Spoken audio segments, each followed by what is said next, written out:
오늘 강연 내용은 한의학에서 이야기하는 추위가 병의 원인이 된다는 것에 대해서 폐렴과 바이러스 감염과 관련된 최근의 연구 결과를 바탕으로 이야기하려고 합니다.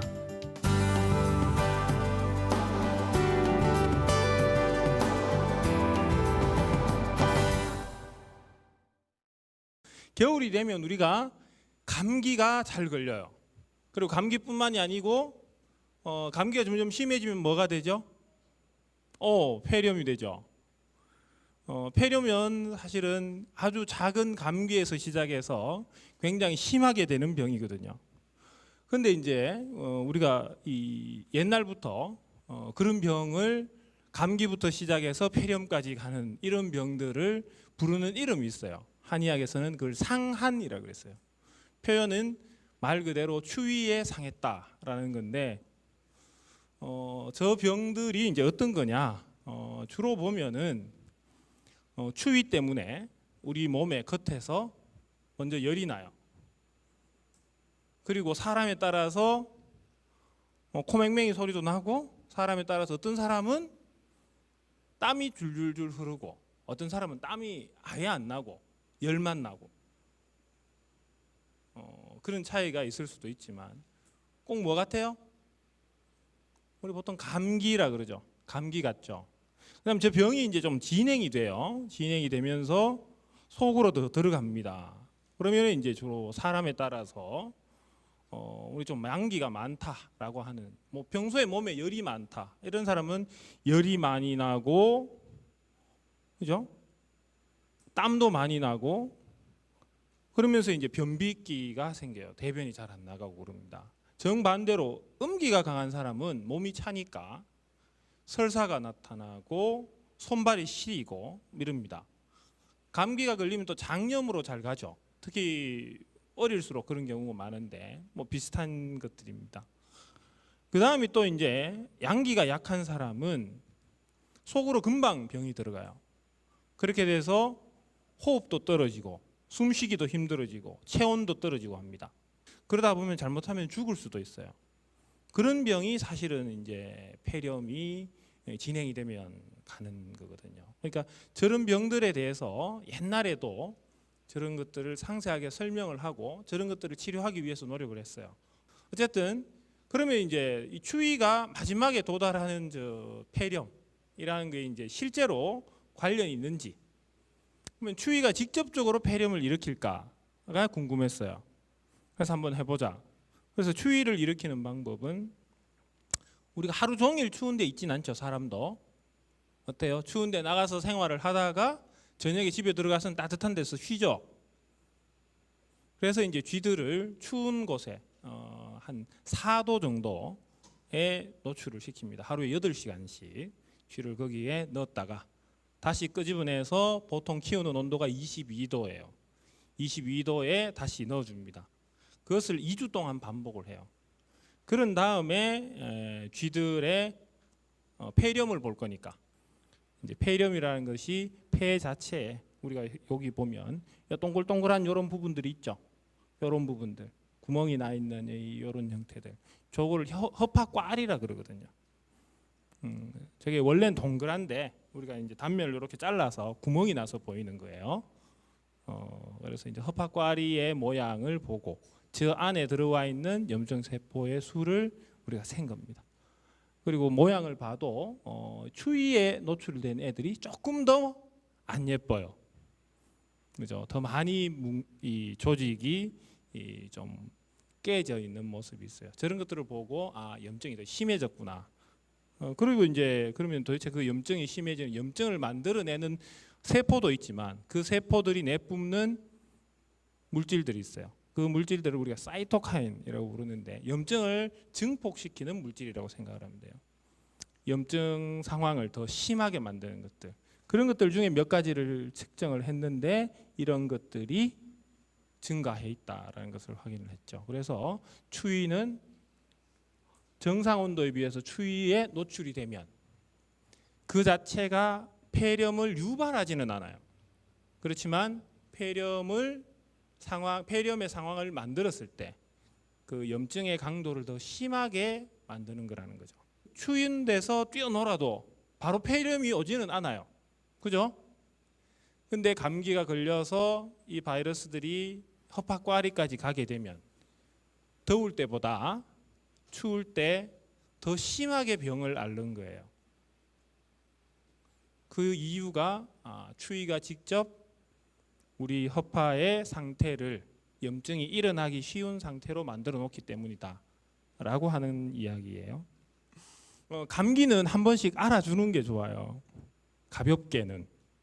왜냐하면 그런 이 바깥의 나쁜 이 병균들하고 싸워본 경험이 있어야 돼요. 그죠? 그래야 새로운 것들이 어른이 돼서 정말로 나쁜 바이러스를 만났을 때 비슷한 것들을 겪어본 그것들하고 싸워본 경험이 도움이 되거든요. 그런 것들을 우리가 이제 항체가 만들어졌다라고 하는 거죠. 근데 이제 보면 감기라는 것이 한자로 표현하면 이런 거예요. 느낄감 기운 기죠. 근데 기운이라는 게 저게 우리 몸에 자체에 좋은 기운이면 좋은데 바깥의 기운이에요.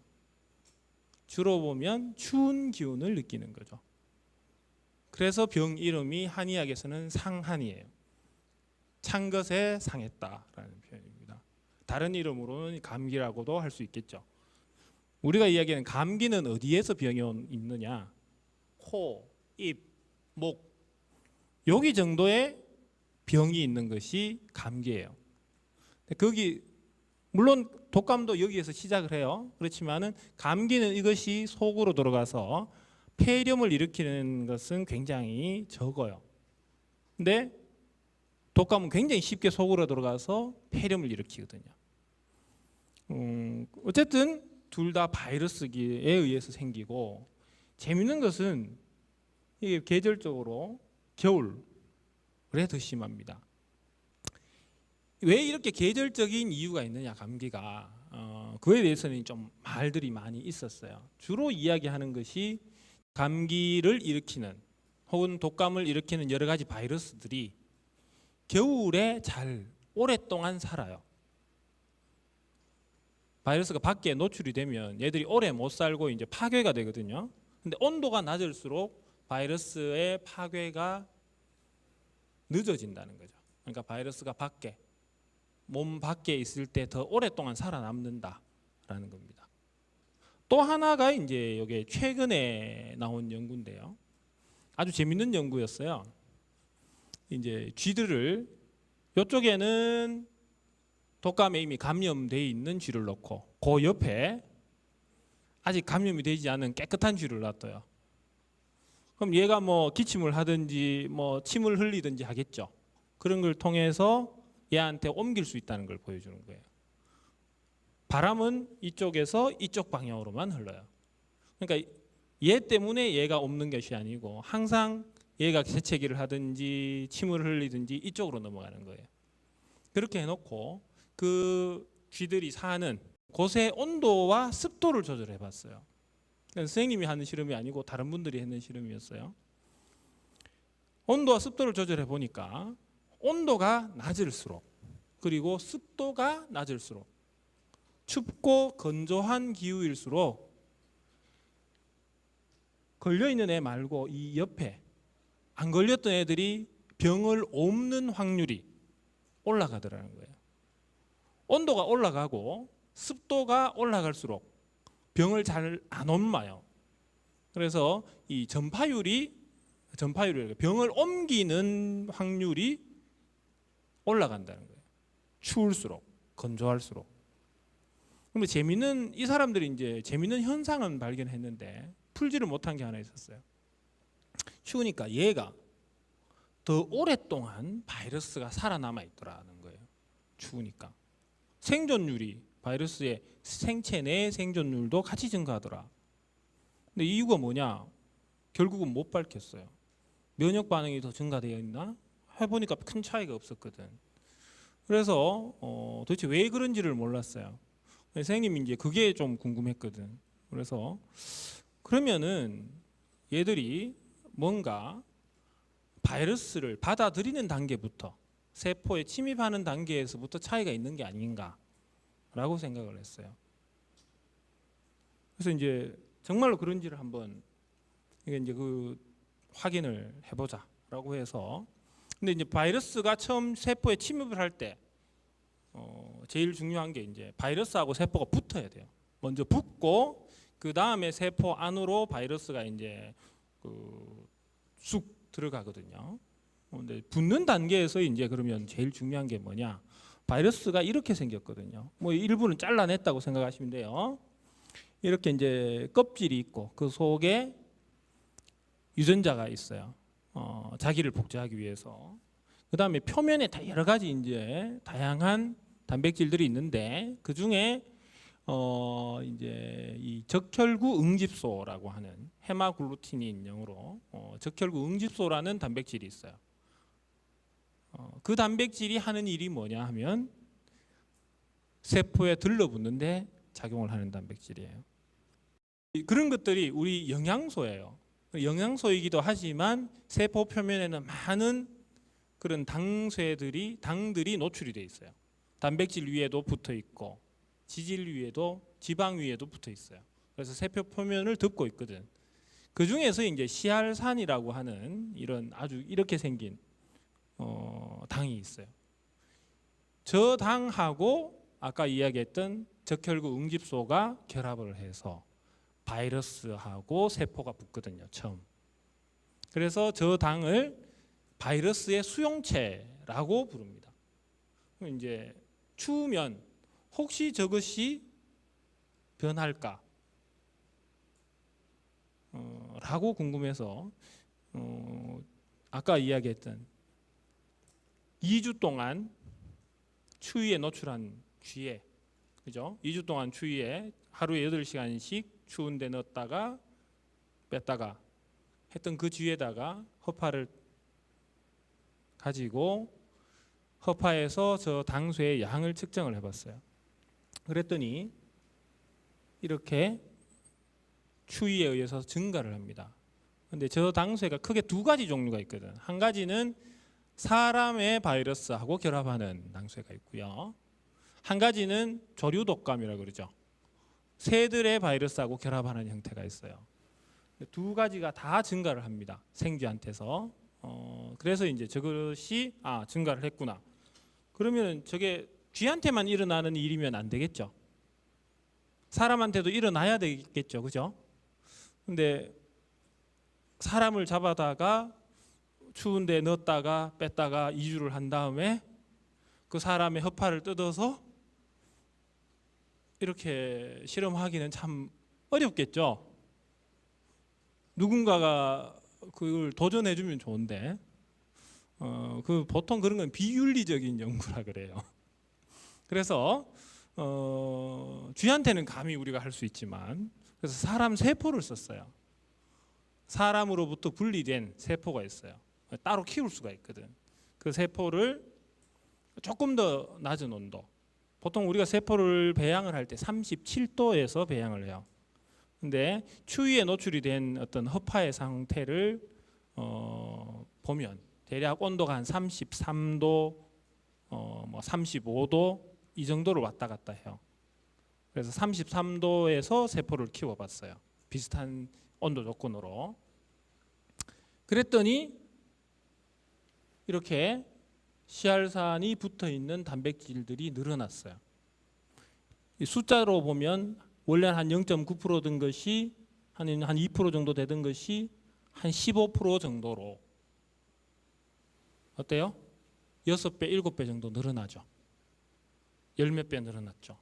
굉장히 많이 늘어났어요. 그래서 그거를 이제 현미경으로도 보니까 이렇게 조금 더 늘어나게 보입니다.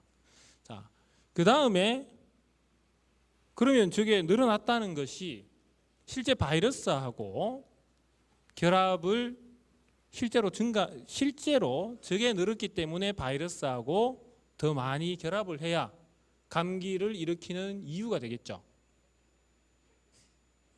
그래서 그걸 붙여봤어요. 바이러스를 가지고 실험하기는 어려워서 왜냐하면 바이러스, 특히나 인플루엔자 감기 바이러스나 인플루엔자 바이러스는 감염성이 너무 강해요. 그런 것은 이제 우리나라에서 아무 실험실에나 할 수는 없거든. 이제 그럼 대신 바이러스 대신 아까 앞에서 얘기했던 적혈구 응집소라는 세포 표면과 결합하는 단백질이 있다 그랬죠. 그 단백질을 사서 붙여봤어요. 그랬더니 온도를 낮은 온도에서 키운 세포들한테서 결합이 증가를 해요. 그리고 이제 바이러스하고 결합을 하는 그 시알산이라는 것을 못 만들게 해봤어요. 시알산을 만드는 효소들이, 시알산을 세포의 단백질에다가 붙여주는 효소들이 있어요. 그 효소들이 기능을 못하게 하는 약이 있어요. 시약이. 그 시약을 처리하면 시알산의 합성이 줄어들죠. 세포 표면의 시알산이 줄어들어요.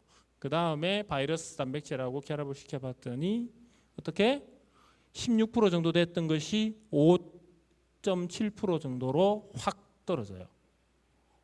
그러니까 저것은 시알산이 진짜로 단백질 바이러스 단백질하고 결합을 하는 게 맞다라고 확인이 된 거죠. 그래서 실제로 감기가 일어나는데 첫 번째 단계에서 추위가 더 감기를 일어나기 쉽게 만든다라는 것을 알게 됐어요. 자, 그 과정은 이제 이렇게 간단하게 시알산 전이 효소가 추우면 더 늘어나고 그것 때문에 기관지에서 시알산이라는 바이러스에 대한 수용체가 증가를 해요. 그러니까 바이러스가 들러붙기 쉬워지죠.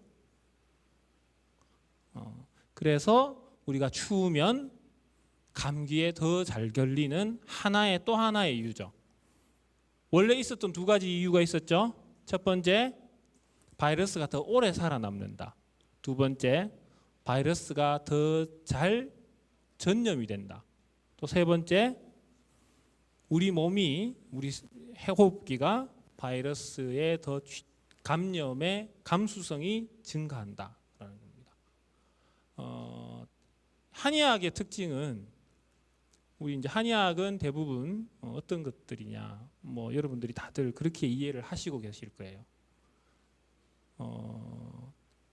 바깥에서 질병이 어떻게 일어나는지, 그 질병이 생기는 병의 원인 세균을 죽이는 의학은 아니에요.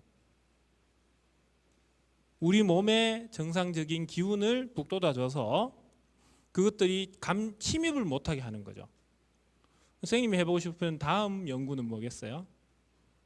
그러면 정말로 한의학에서 이야기하는 그런 약들이 이 바이러스의 감수성이 증가되는 시알산이라고 하는 그것들이 줄어들게 하는지가 궁금해요. 연구라는 것의 시작은 질문과 의문에서 시작을 하거든요. 이 물음표에서 시작을 해요. 근데 이제 질문이라는 거는 뭐냐? 정말로 내가 모르는 거를 묻는 거예요. 그죠? 질문한다 그러죠. 내가 몰라서 선생님이 이야기하는데 그게 잘 이해가 안 돼서 그래서 손을 들고 질문을 하는 거예요. 또 하나의 물음표가 있어요. 그건 뭐냐? 의문이라는 거예요. 의문이라는 건 뭐냐 하면 다른 사람들은 다 이렇게 생각을 해. 근데 나는 왜 그렇게 생각해야 되는지를 잘 모르겠어요. 그게 의문이에요. 기존의 지식에 대해서 의심을 하는 거예요. 오늘 이 어머님들도 많이 오셨는데요. 저도 이제 애를 키우면서 참 힘든 때 중에 하나가 뭐냐면 자꾸 뭘 물어요, 애가. 우리 아들이 특히. 궁금한 게 너무 많아요. 지금도 좀 많이 줄긴 했지만 4학년이 되니까. 1학년 2학년 때 정말 심하죠. 계속 물었던 걸 또 묻고 근데 왜 그건 그렇게 돼야 돼? 라고 묻죠. 그것이 의문이에요. 몰라서 묻는 경우도 있지만 때때로 우리 어른들은 당연하게 생각하는 것들도 어린이 여러분들한테는 당연하지 않죠. 왜 그런지 모르겠어요. 왜 그렇게만 생각해야 되는지 모르겠어요. 사실은 그게 굉장히 중요한 포인트거든요. 우리 연구는 거기에서 시작을 합니다. 물음표에서 시작을 해요. 그러니까 어머님들이 이 질문을 잘 받아주셔야 되고 그를 장려하셔야 돼요. 화내면 안 돼요, 저처럼. 소크라테스가 이야기하는 너 자신을 알라라는 말이 있죠. 그 뒷말이 있어요. 뒷말이 나는 내가 모른다는 것을 안다라고 했어요. 공자님도 아는 것은 안다고 하고 모르는 것은 모른다고 하는 게 진짜 아는 거다라고 했어요. 우리가 이제 사실 내가 무지하다는 걸 잘 모르거든. 이걸 알아야 알 수 있는 거예요. 요것은 뭐냐면 선생님이 좋아하는 지금은 종영이 됐는데 드라마예요. 저 드라마의 내용이 그런 거예요. 어떤 모르는 것을 두고 그것을 찾아가는 거예요. 찾아가는 길을 배우는 드라마예요. 선생님이 저 드라마를 좋아했거든요. 그래서 선생님은 내가 6년 동안 한의원을 해보니까 모르는 게 너무 많구나. 그래서 그 모르는 것을 깨닫고 용기를 내서 다시 학교로 돌아와서 지금 연구를 하고 있어요. 하고 싶은 마음이 있으면 용기를 내서 하면 언젠가는 본인이 하고 싶은 걸 다 할 수 있어요. 그리고 거기 오늘 특히 이 자리에 온 어린이 청소년들 중에서 선생님보다 훨씬 더 좋은 훌륭한 과학자가 나오기를 기대를 합니다. 오늘 여기까지 제가 이야기를 마치도록 할게요.